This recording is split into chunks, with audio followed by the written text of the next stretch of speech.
Sir మొన్న పవన్ కళ్యాణ్ గారు వ్యాఖ్యలు చేశారు గురించి ఉమ్. అది ఆయన చెప్పింది కరెక్ట్ అని అంటున్నా సార్. కరెక్ట్ అంటే ఇక్కడ వాళ్ళని మన తెలంగాణ ఏం తిట్టలేదు ఆయన. ఆ, ఆ, తెలంగాణ ప్రజలను కానీ తెలంగాణ ప్రాంతాన్ని కానీ ఏం తిట్ల. అక్కడికి ఇప్పుడు మన జనసేన పార్టీలో లీడర్లు ఉంటారు, వాళ్ళు కూడా మీటింగ్ లో పాల్గొనడం అట్లా ఇట్లా ఆ సందర్భం జరిగినప్పుడు అలా దిష్టి తగిలిందో లేకపోతే ఇలానో ఏదో అన్నట్టుగా వక్రీకరణిస్తున్నారు. అంతేకాని అది కూడా ఆయన అనలేదు. తెలంగాణ అంటే ఆయనకి చాలా ప్రాణం, చాలా ఇష్టం. వీళ్ళు ఏంటంటే రాబోయే ఈ పంచాయతీలకి కార్పొరేట్ ఎలక్షన్లకి ఇలా ఇప్పుడు ఆల్రెడీ ఏదో ఆంధ్ర వాళ్ళు పవన్ కళ్యాణ్ లేదా చంద్రబాబు నాయుడు వీళ్ళ టార్గెట్ చేసి విమర్శిస్తే మనం తెలంగాణ వాళ్ళం మనకు ఓట్లు పడతాయని ఒక డిఫరెంట్ రాజకీయాలు చేస్తున్నారు. అది కరెక్ట్ కాదు. ఒకప్పుడు తెలంగాణ పవన్ కళ్యాణ్ గారిని ఎన్నో తిట్టారు, ఎన్నో అన్నారు, అలాగే చిరంజీవి గారిని అన్నారు. ఇంకో ముఖ్య విషయం ఏంటంటే ఆంధ్రాలో ఈ ఫీలింగ్ ఉండదు. అర్థమైందా? ఆంధ్ర తెలంగాణ అనే ఫీలింగ్ అక్కడ ఉండదు. అది తెలుసుకోండి. మనందరం తెలుగు వాళ్ళము, మనందరం ఒకటే అని ఆంధ్ర వాళ్ళు అనుకుంటారు తప్ప డిఫరెంట్ గా ఆంధ్ర తెలంగాణ ఇట్లాంటివి రావు. దయచేసి తెలంగాణ ప్రజలందరికీ చెప్తున్నా, ఆంధ్ర ప్రజలకైనా చెప్తున్నా. ఒకప్పుడు మన రాజధాని మద్రాసు ఉండేది. మద్రాసు ఈడిపోయినప్పుడు కర్నూలుకు వచ్చాం, కలిసి బతుకుదాం అంటే హైదరాబాద్కి వచ్చాం. అట్లాంటిది మళ్ళీ ఇక్కడ తెలంగాణను సపరేట్ చేస్తే ఆంధ్రాకి పోయారు. అంతేగాని ఇంకా రాజకీయాలు చేయకండి. నీళ్ల కాడ నీళ్లు అంటారు మీరు, నీళ్లు ఇక్కడి నుంచి మీకు ఇక్కడ మనకు సరిపోయిన తర్వాత అక్కడ పోతాయి. అంతేగాని మీరు నీళ్ల కాడ అవి అని అనుకోకండి. ఇంకోటి ఏంటంటే కేసీఆర్ గారు వచ్చిన తర్వాత కూడా ఆయన కొంచెం నీళ్లు తీసుకురావడం, కరెంటు తీసుకురావడం కొంచెం డెవలప్ అయింది. అలాగే రేవంత్ రెడ్డి గారు వచ్చినప్పుడు కూడా, ఎందుకంటే ఉన్న వాస్తవాలు చెప్పాలి, హైడ్రా సిస్టమ్ అని అవి ఇవి ఏదో చేసుకొచ్చి కబ్జాలు చేసుకుని చెరువుల్ని గవర్నమెంట్ హ్యాండ్ ఓవర్ చేసుకుని మళ్ళీ చెరువులు తవ్విస్తుంది అలా. అంతేగాని పవన్ కళ్యాణ్ లాంటి నాయకుడు విమర్శించకండి. నేను ఎప్పుడూ చెప్తుంటాను, ఎందుకంటే ఆయన చాలా మంచి వ్యక్తి. ఏది రాజకీయాలను అడ్డం పెట్టుకుని దోచుకోవడానికి రాలేదు. ఇప్పుడు రాష్ట్రంలో గానీ, దేశంలో గానీ, ప్రపంచంలో గానీ ఒక ప్రత్యేకమైన పేరుంది ఆయనకి.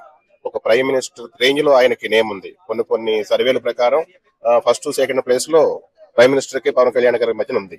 ఆయన ఏంటంటే దేశం నుంచి ఫండ్స్ తీసుకొచ్చి ఇప్పుడు తెలంగాణ గానీ ఆంధ్ర గానీ డెవలప్ చేయాలనే ఉద్దేశం అయింది.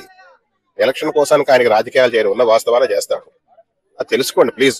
మీరు తెలంగాణ ప్రజలకు మరీ చెప్తున్నా, మన వాళ్ళు ఏంటంటే మన విడదీస్తున్నారు. ఎవడో ఇంగ్లీష్ వాడు, ఎవడో అరబిక్ లో హాయిగా బతుకుతున్నారు. మనం తెలుగు వాళ్ళం, ఒక దేశం, ఒక రాష్ట్రం. అర్థమైందా? మన వాళ్ళు వెళ్ళి విదేశాల్లో బతకట్లా. ఇప్పుడు ఫారెన్ లో బతుకుతున్నారు, మన వాళ్ళు అరబ్ కంట్రీస్ లో బతుకుతున్నారు. అక్కడ హ్యాపీగా ఉంటున్నారు, ఇక్కడ హ్యాపీగా ఉండకుండా చేస్తారు వీళ్ళు. ఎందుకంటే ఇవి రాజకీయ వ్యక్తిగత స్వార్థాల కోసం ఇలా వాడుకుంటున్నారు, మతాన్నో కులాన్నో వాడుకుంటున్నారు. దయచేసి మీరు తెలుసుకోండి. తెలంగాణ ఏ విధంగా ఎవరి కోసం విడిపోవాల్సి వచ్చిందో తెలుసు మీకు. అర్థమైందా? Osmania university, Kakatiya university students రెచ్చగొట్టి వాళ్ళ ప్రాణాలు పోయినాయి. మీరు వాళ్ళకి ఏమన్నా ఉద్యోగాలు ఇచ్చారా? ఎవరో ఎక్కడో అక్కడో అరవకరో ఇచ్చారు. దళితులకు సీఎం ఇస్తా అన్నారు, ఇచ్చారా? లేదు. ఏదో ఆ సచివాలయం కట్టారు, స్తూపం కట్టారు. కాకపోతే మీరు చేసింది ఏంటంటే కరెంట్ రోడ్డు తీసుకొచ్చారు, కొంచెం చెక్ డ్యాములు కట్టి నీరు తీసుకొచ్చి పంటలు పండుతున్నాయి ఇవాళ, ఇది కోనసీమ లాగానే. కానీ గొడవలు చేయకండి, మనందరం కలిసి ఉందాం. అర్థమైందా? పవన్ కళ్యాణ్, చంద్రబాబు నాయుడు వీళ్ళు వాళ్ళు మిమ్మల్ని వాళ్ళు ఇట్లాంటి టార్గెట్లు చేయకండి. తెలుగు ప్రజల మధ్యన గొడవలు పెట్టకండి సార్. అలాగే పవన్ కళ్యాణ్ సార్ ఏదైతే మాట అన్నారో, పచ్చగా ఉండే మా కోనసీమని తెలంగాణ వాళ్ళు డిస్ట్ పెట్టడం జరిగిందని చెప్పేసి అలా అన్నారని చెప్పేసి కొమ్మటిరెడ్డి గారు ఏదైతే మన సినిమాటోగ్రాఫర్ ఎవరైతే ఉన్నారో ఆయన పవన్ కళ్యాణ్ గారు క్షమాపణ చెప్తేనే మా ఈ తెలంగాణ ఏరియాలో ఆయన సినిమాలు అనేది రన్ చేయడం జరుగుతుంది, పర్మిషన్ ఇవ్వడం జరుగుతుంది అని అంటున్నారు. మరి దీన్ని ఎంతవరకు తీసుకోవచ్చు సార్? అది తప్పు. సినిమాలు వేరే. అర్థమైందా? ఇప్పుడు కోమటిరెడ్డిని ఎవరినో తిట్టి, లేదా రేవంత్ రెడ్డినో తిట్టి, లేదా తెలంగాణ తిడితే అది వేరు. అర్థమైందా? మనం ఏమనుకుంటుంటే ఇరుగు దిష్టి, పొరుగు దిష్టి, ఆ దిష్టి ఈ దిష్టి తగలకూడదు అనేది ఒక సామెత. ఆ విధంగా ఆయన అన్నాడే తప్ప క్షమాపణ అంటే అది తప్పు అయితే ఆయన క్షమాపణ చెప్తాడు.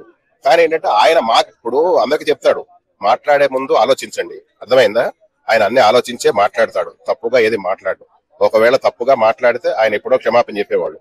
ఆయన అని 10 రోజులు 15 రోజులు అయిపోతుంది. అది కావాలని వాళ్ళు ఇప్పుడు మొదలు పెట్టారు. అంటే గతంలో కూడా బీఆర్ఎస్ ప్రభుత్వం కూడా కేసీఆర్ గానీ కేటీఆర్ గారు కూడా ఇదే అంశం మీద మాట్లాడారు. ఏమని, ఆంధ్ర పీపుల్స్ ఎవరైతే ఉన్నారో అక్కడ ల్యాండ్ అమ్మి ఇక్కడ తెలంగాణలో భూములు కొంటున్నారని కూడా దీని మీద కూడా ఆల్రెడీ చర్చ చేయడం జరిగింది. దీన్ని ఎలా తీసుకుంటారు సార్? అవును, కొనుక్కున్నప్పుడు ఒకప్పుడు ఏంటంటే మన 2 రాష్ట్రాలు ఒకటిగా ఉండేవి. మద్రాసు నుంచి వచ్చి ఇక్కడ కలిసి మళ్ళీ బతుకుతున్నాం, మన రాష్ట్రం అనుకుంటున్నాం. ఇక్కడ ఏంటంటే మీ స్వార్థాల కోసం రాష్ట్రాన్ని 2 ముక్కలు చేశారు. అర్థమైందా? అది కరెక్ట్ కాదు. ఎన్ని కదలబడ్డారు, దళితుల ముఖ్యమంత్రిని చేస్తానన్నావు, నువ్వు ముఖ్యమంత్రి అయ్యావు, కరెక్టేనా? ఇప్పుడు హీరోయిన్స్ ని, అదే కేటీఆర్ గారు హీరోయిన్స్ ని ఎన్ని విధాలుగా అరేంజ్మెంట్ చేశారో అందరికి తెలుసు. అర్థమైనా? చెప్పుకుంటూ పోవాలంటే చాలా కథలు ఉంటాయి. ఇది కరెక్ట్ కాదు. రెచ్చగొట్టే వ్యవహారాలు, ఎలక్షన్ స్టంట్స్ చేయొద్దు. అర్థమైంది. ఇప్పుడు పంచాయతీలు జరుగుతున్నాయి, పంచాయతీలో గెలవాలంటే ఆంధ్ర వాళ్ళని తిట్టాలి, గుజరాత్ వాళ్ళని తిట్టాలి, తెలంగాణ కర్ణాటక వాళ్ళని తిట్టాలి, తమిళనాడు ఎవరో ఒకటి తిట్టాలి, తిట్టి ఏదో ఒకటి చేస్తే కానీ మన పార్టీ గెలవదు. గెలిపించుకోవాలంటే ఎవరో ఒకటి టార్గెట్ చేయాలి, అది వీళ్ళ ఉద్దేశం. Reels, creator app born in India. Your data is safe on Indian server. Telugu creators ki suvarna avakasam. Reels lo మీ వీడియోలు అప్లోడ్ చేసి ఫాలోవర్స్ ని సంపాదించండి. 100% భద్రతతో Reels అప్లోడ్ చేయండి. వెంటనే Reels డౌన్లోడ్ చేసుకోండి.